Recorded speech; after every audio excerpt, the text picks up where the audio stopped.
Këshilli i Mandateve dhe Imunitetit është mbledhur ditën e sotme për të shqyrtuar kërkesën e SPAK për autorizim për arrestimin e numrit 2 të qeverisë, Belinda Balluku. 10 anëtarët u ulën në tryezë pa u njohur me provat e SPAK përmes së cilave kërkon arrestimin e Ballukut. Partia Demokratike dhe kryeparlamentari Niko Peleshi janë përfshirë në debate për sa i takon kësaj USB-je, e cila është kyçur në kasafortën e protokollit me argumentin se materialet janë sekrete timor. Ndërkohë, në relacionin e dorëzuar në kuvent për heqjen e imunitetit të Ballukut, SPAK renditet dhe arsyet sepse kërkon arrestimin e saj.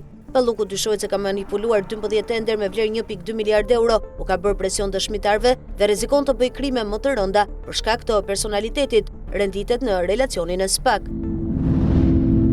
Kuvendi i Shqipërisë do të shërtojë sot kërkesën e prokurorisë së posaçme për të hequr imunitetin e deputetes Belinda Balluku, që njëkohësisht është edhe zëvendës kryeministre dhe ministre e infrastrukturës dhe energjisë. Trupa e prokurorëve të SPAK kanë bërritur tashmë në kuvent, ku do të përreqes pretendimet para Këshillit të Mandateve. Me 2 prokurorët e çështjes, Dritan Prençi dhe Dorina Beko, është edhe kreu i ri i SPAK, Klodian Braho, i cili është në ditën e parë të mandatit të tij si drejtues i institucionit. Në relacionin e dorëzuar në kuvent për heqjen e imunitetit të Ballukut, SPAK ka renditur edhe arsyet se pse kërkon arrestimin e saj. Në mbledhjen e sotme, zëvendës kryeministrja ka të drejtë të paraqitet vetë ose me avokat mbrojtës për të mbrojtur. Rregulloria e kuvendit nuk parashikon një afat se kur duhet të mbyllet shqyrtimi, ndërsa nga mbledhja e fundit e Këshillit ka maksimumi 2 javë kohë për hartimin e raportit, i cili duhet të votohet në seancën e parë plenare.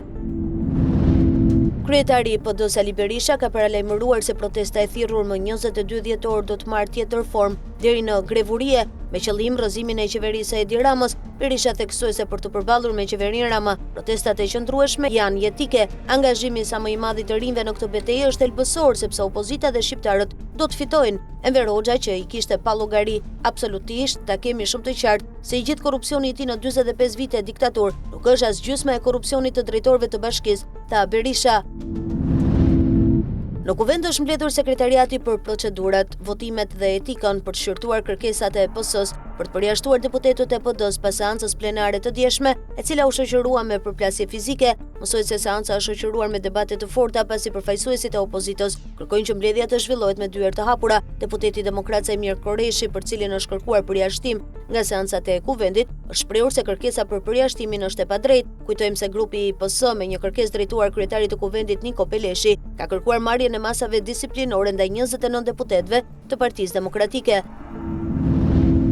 Ministri në detyrë i punëve të brendshme në Kosovë Xhelal Zveçla ka njoftuar mbrëmjen e dieshme se është finalizuar me sukses një operacion i gjerë kundër keqpërdorimit të detyrës zyrtare dhe korrupsionit, pas një hetimi disa mujor të zhvilluar nga policia e Kosovës dhe institucionet relevante. Sipas Zveçlës, operacioni është bazuar në të dhënat e siguruara nga Agjencia e Kosovës për Inteligjencë dhe ka çuar në arrestimin e disa zyrtarëve të lartë publik të dyshuar për përfshirje në veprime të paligjshme të ndërlidhura me procesin e shpronësimit të pronave private. Përfshirë këtu edhe një ish-ministër. Zveçla thekson se të arrestuarit ka vepruar si grup i organizuar kriminal, duke keqpërdorur pozicionet e tyre zyrtare dhe duke shkaktuar dëme të konsiderueshme në buxhetin e Kosovës. Ai shkruan se vullneti politik për të luftuar këto raste po jep rezultate konkrete. Presidenti amerikan Donald Trump ka pezulluar skemën e lotarisë së kartës së gjelbër. Ky vendim vjen pas të shtonave me armë në Universitetin Brown javën e kaluar, ku humbën jetën 2 persona dhe u plagosën disa të tjerë. Vendimi u konfirmua nga sekretarja e sigurisë kombëtare Christine Noem, e cila deklaroi se pezullimi i programit është bërë me urdhër të presidentit Trump, me qëllim që asnjë amerikan të mos dëmtohet më nga ky program katastrofik. I dyshuari kryesor për ngjarjen, 48 vjeçari portugez Claudio Neves Valente, kishte hyrë në SBA në vitin 2017 përmes programit të vizave të lotarisë së diversitetit dhe ishte pajisur me kartë jeshile.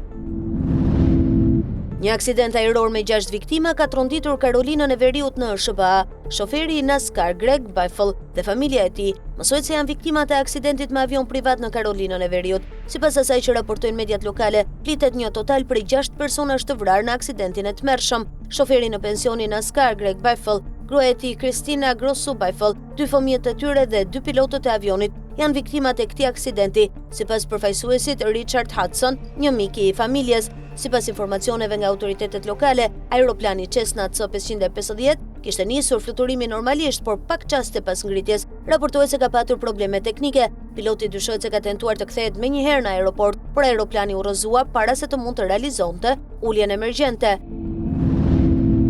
Akademia e Arteve dhe Shkencave të Filmit ka bërë të ditur se ceremonia e ndarjes së çmimeve Oscar do të pësojë një ndryshim historik. Nga viti 2029, transmetimi i plotë i eventit do të bëhet ekskluzivisht dhe falas në YouTube, duke lënë pas më shumë se 50 vjet bashkëpunim me rrjetin ABC, i cili e ka transmetuar ceremoninë që nga viti 1976. Sipas marrëveshjes shumëvjeçare, YouTube do të ketë të drejtat globale të transmetimit të Oscarëve deri në vitin 2033. Drejtuesit e Akademisë theksojnë se ky vendim ka për qëllim zgjerimin e audiencës ndërkombëtare dhe afrimin e brezave të rinj me botën e kinemas. Partneriteti me platformën online synon gjithashtu të rrisë aksesin global dhe të forcojë lidhjen mes akademisë dhe komunitetit filmik.